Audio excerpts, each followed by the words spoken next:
Namaste, Hare Krishna.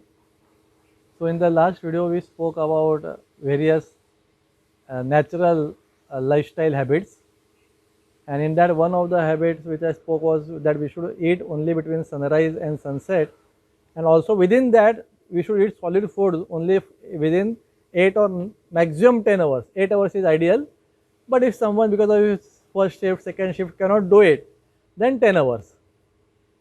So in short, it means if we eat only in 8 hours, it means 16 hours we fast every day. That was what it was suggested. But because if I say 16 hours fasting, then people become fearful. So I told only 8 hours or 9 hours eating. And also we see in our Vedic culture, actually in Ayurveda it is said, Langhanam Paramam Aushadam. Langhan means to fast. And it is said the fasting is the best medicine. So somebody may think how it is, these are foolish statements, we need to eat, how can our body sustain without eating? Yes, we are not talking fasting forever, but fasting for a day or two or three with some specific details is the best medicine, and today video is only made to explain us that very point. We see in the Vedic culture and in other cultures also there has been regular fasting practices.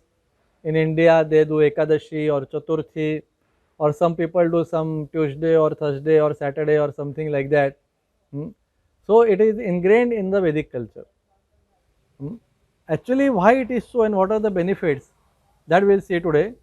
But we see, since our body is also like a machine, a mechanical, biomechanical machine, just like there are factories. I stay in Ratnagiri, there is big Phenolics factory over here.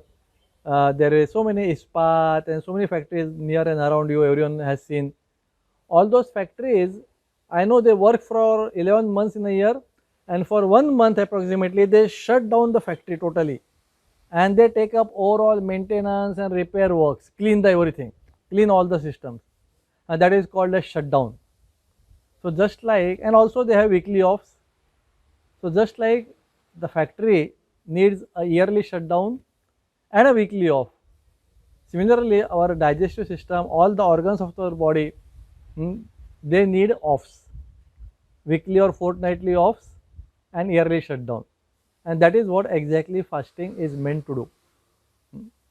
So we'll go in today. Before we go ahead, I would like to discuss this fasting from biological point of view, and it may appear to be a bit technical for some of you, those who don't have much touch with biology. But for those who have, they can listen to this.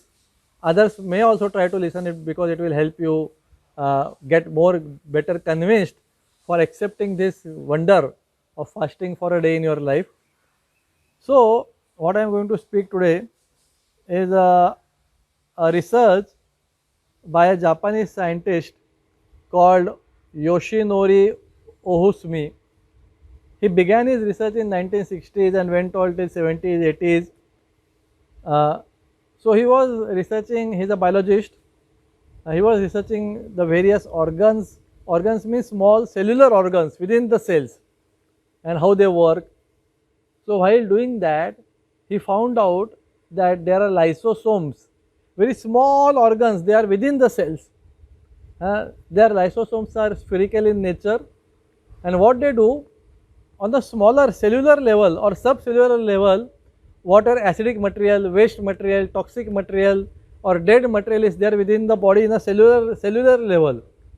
These lysosomes collect it like a garbage bin and they throw it out, or sometimes they break down these complex toxic or chemical or acidic waste into such a way that that becomes a useful product for our body in a very molecular atomic level. So he found these lysosomes are very wonderful and very useful. But then in the course of his research, he came about very big, compared to lysosome, very big cellular organs, and he named them because he went on to find out in the future why these big organs are normally not there in our body. So he named them autophagosome. Why he named them autophagosome will be known to us little later. But he found out that within our body, sometimes, occasionally, not always, he found a very big, means very big means not this big, from the point of view of cellular material, from the point of view of lysosome, it was a very big spherical organ, cellular organ, not organ like the size of fingers and stomach. I am talking of subcellular organs. So cellular organ, but it was so big, autophagosome, that it was visible under normal microscope. We don't need electron microscope and like that to see them. So it was almost like the size of a cell, autophagosome. But he found out this autophagosome is not in the body always. So he was, okay, what does this autophagosome do? Let us hear that first. Autophagosomes, they also collect garbage from the body, but big garbage. Lysosomes are very small. They collect big garbage. Not only garbage, the wonderful point is they in fact go and attack the cancer cells also. They collect them, they break them down, the cancer cells. They also go and attack the bacteria and virus which are intruding or which are like causing disease, causing bacteria and virus in our body. The autophagosomes are so big, they envelop the bacteria and the virus, and wonderful thing he found out about this autophagosomes, what it breaks down the virus into smaller proteins and like that, which become useful for the body. So what it is doing, autophagosome, the bad material in the body like cancer cells, toxic waste, bacteria and virus, it is breaking it down into small proteins and like simple chemicals which are useful for the body. The cells can eat those things. So this was a wonderful discovery, but initially he could not find out under what circumstances these autophagosomes are created in our body. And then later on he found out only when we fast. What happens when we fast? Our body cells get stressed. The regular intake of food is stopped. Their regular supply of food to the cells is stopped. So when the regular supply of food to the cells is stopped, autophagosomes are created in our body. And these autophagosomes go around in our body, and wherever there is toxic waste, they go and start collecting them. And they are so big, they don't only collect toxic waste, but they also collect the cancer cells, and they also collect bacteria and viruses, and they break them down. So those things which are very bad for the body, those very things, autophagosomes convert them into useful things in the body. And this was a wonderful discovery for Yoshinori Ohusumi, and therefore after doing more research, he concluded that for these autophagosomes to be created in our body and to have some useful effect, every person should at least fast for 10 hours in a day while awake, for at least 20 days, if not more. A little more is better, but this is the minimum. Wakefulness 10 hours fast for 20 days. So we can say 24 hours fast for with sleep. Like therefore we have Ekadashis and Chaturthis and like that. So therefore what happens when we fast for 24 hours, these autophagosomes are created in our body, and they start working, they start cleaning up and destroying the harmful bacteria and virus, and therefore we see the Ayurveda says Langhanam Paramam Aushadam. As if you have seen my previous video of how simple cure for all viral fevers, in that also I said first start fasting for as much as possible, maximum 24 hours, but within that as much as possible, 10 hours, 12 hours, 14 hours, 20 hours, because when you start fasting, the whole body becomes free to deal with the intruding bacteria and viruses. Everything, all energy is focused on that. And after that, so I would suggest that for those who possible, it's very important that we fast at least one day in a 15 days, at least. One day a week is also good, but one day in a 15 days, fortnight is best. So, and this is like a regular maintenance of the body. More than that, I would suggest at least 3 days fast. Fast means liquid food, twice in a year. I will be giving more details how we can go about it, because some more clarification is required. But this is very important, because what happens if we keep on eating, our body gets overloaded. Just like I forgot to give an example. Suppose if you have scooter and car, and while starting if you apply the choke, what happens? if we apply the choke and kick the scooter or start the starter, sometimes lot of petrol comes in and we say overflowing has happened. So what we have to do when overflowing happens, we have to wait till the extra petrol flows off, and only then we can start the car again or scooter again. Similarly, because of eating regularly, eating nonsense, eating wrong things, and even if we are eating right things, there are so many chemicals and toxics in the food. Sometimes it doesn't get digested properly. So many garbage things do get accumulated in our body. So it's always recommended that we fast at least one day in a fortnight and 3 days in a year continuously, over and above that. So in essence, what I am saying, one should eat simple and less and digest more, rather than eating more and complex and digesting less. That is the whole point which I would like to say in this today's session. Today's session is meant to eat simple and less and digesting more, rather than eating more and complex and digesting less. So at first I will tell how to do the 24 hours fast, which is to be done every fortnight. So stop eating, have your dinner and then go to sleep. Next day when you get up, try to not eat or drink anything for as much as possible, till you don't feel much trouble. It may be 4 hours, it may be, I think everyone can do till noon at least, without water also. You can go till 4 p.m., 5 p.m., whatever you can. Once in a fortnight you do it. You can call it Chaturthi or Ekadashi or whatever you want to call it. Once in fortnight, try to do as much fast without water till it is possible. After that, please have only water till it is possible. Many of us can do it.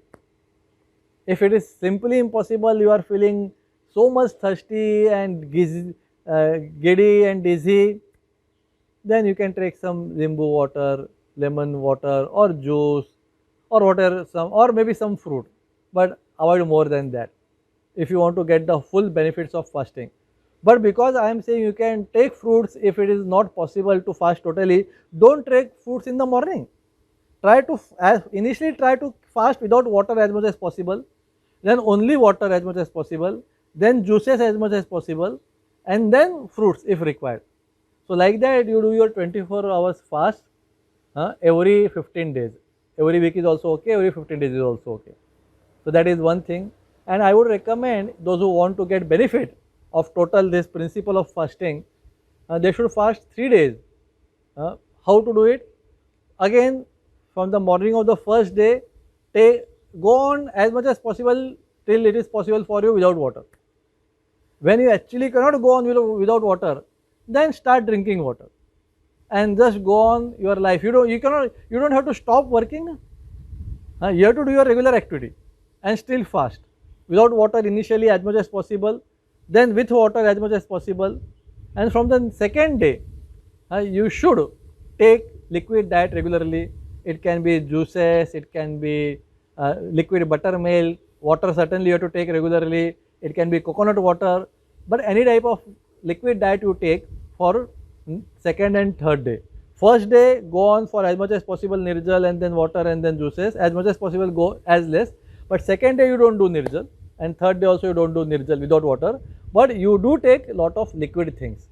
So like that, if you can do it yearly maintenance twice in a year, and you can do any time in the year, but it is recommended that if we in Vedic calculation without Vedic calendar, anyway it is recommended to do this fasting. One fasting is, we call it Navratri. The one is Chaitra Navratri between Gudi Padwa and Ram Navami. In some parts of India they call it Ugadi or something like that, Gudi Padwa. And second Navratri is from before Dashera.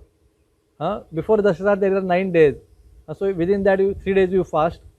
Some of those who really are convinced and their body can take it, they can go under the guidance of a Ayurvedic doctor, they can go on for 5 or 7 days. But 3 days anyone can do at the home, easily possible. So I would recommend that, and you can see the difference within yourself, how your body repairs itself within this daily fasting, not daily, fortnightly fasting and yearly fasting. Just before we end, I would like to share one small example of or experience of myself. First time when I did the 3 days fasting, I felt a bit tired. I did it, but bit tired. Even people would say your face is appearing a bit stressed out or stressed out. But that was the first time. And next time onwards, when I would do this 3-day fasting, that is first day without water as much as possible, and then after that juices. No one could even notice that I am fasting, I am not eating or drinking anything. I was doing my normal physical activities, and also I could not feel any weakness. So body got adjusted. Second time it knew that this is going to be like that, and it was ready. So best lucks. This is the time when we all should keep our immunity at the best. So this fasting also helps us to achieve that. So actually it's very interesting to know why we are recommending to do this 3-day fast in these two Navratris. That is, first one is March Gudi Padwa, and second one is Dasara Navratri. Because you see, these are the time of change of seasons in India. After this Gudi Padwa Navratri, the heat starts, the summer and the rainy seasons comes, and after this Dasara Navratri, the winter season starts, Diwali and later on. So when you fast for 3 days during this time of the year, your body gets prepared for the upcoming winter, and if in Chaitra fast, it is upcoming summer and the rainy season. So that's the more beautiful information why to fast in Chaitra Navratra and Dasara Navratra. But if you cannot, then you can do any 3 days in a year. But these two are the recommended ones. Hare Krishna. Thank you very much.